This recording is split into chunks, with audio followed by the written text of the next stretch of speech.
বাঙালি খানায় সবাইকে স্বাগত জানাই। আপনারা তো মিষ্টি কুমড়ো শাক অনেকভাবে রান্না করে খেয়েছেন। একবার আমার মতন করে সহজ পদ্ধতিতে আপনিও শিখে নিতে পারবেন ছোট ছোট টিপস সহ। তবে আমার বাড়িতে কিভাবে কুমড়ো শাক রান্না করা হয় মটর ডাল দিয়ে, চলুন সেটা একবার দেখে নেওয়া যাক ভিডিওর মাধ্যমে।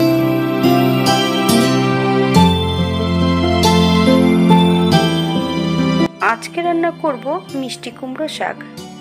এখানে আমি 500 গ্রাম মিষ্টি কুমড়ো শাক নিয়ে নিয়েছি। শাকগুলোকে ছোট ছোট টুকরো করে কেটে নিতে হবে, তবে আপনারা আপনাদের পছন্দ মতন শাকগুলো কেটে নিতে পারেন।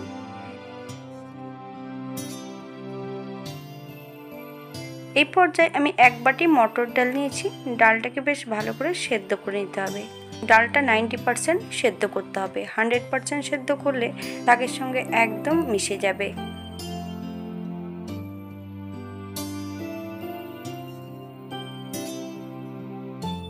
শাকগুলো কেটে নেওয়ার পর 3 থেকে 4 বার বেশ পরিষ্কার জল দিয়ে ধুয়ে নিয়েছি। এই পর্যায়ে সম্পূর্ণ শাকগুলো একটা প্রেসার কুকারের মধ্যে অ্যাড করব।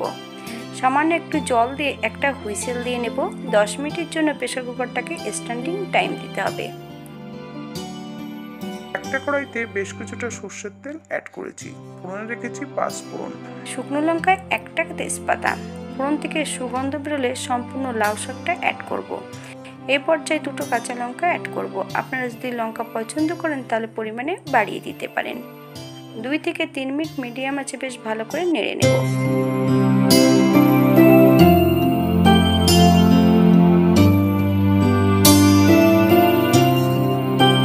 এই পর্যায়ে অ্যাড করতে হবে 1/2 চামচ নুন। আপনারা স্বাদ অনুসারে নুনটা অ্যাড করবেন। সম্পূর্ণ ডালটা অ্যাড করে 2 থেকে 3 মিনিটে হাই ফ্লেমে বেশ ভালো করে নেড়ে নিতে হবে।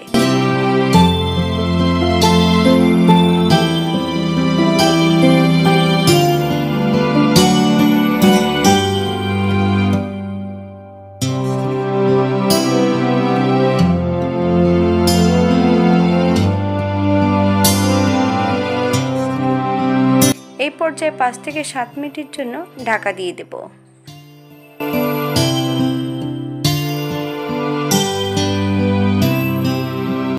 7 মিনিট পর সামান্য একটু হলুদ গুঁড়ো অ্যাড করব। কুমড়ো শাকগুলো সেদ্ধ হয়েছে কিনা একবার চেক করে নিতে হবে। এই পর্যায়ে অ্যাড করব 1 চামচ চিনি। আপনারা যদি পছন্দ করেন তাহলে চিনির পরিমাণটা বাড়িয়ে দিতে পারেন। হালকা হাতে নেড়ে বেশ ভালো করে মিশিয়ে দিতে হবে।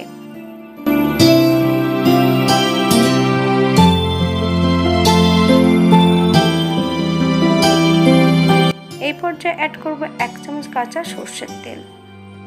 আপনারা যদি পছন্দ করেন তাহলে পরিমাণে বাড়িয়ে দিতে পারেন। গ্যাসের ফ্লেমটা অফ করে 5 মিনিটের জন্য স্ট্যান্ডিং টাইম দিতে হবে, তারপর সার্ভ করব।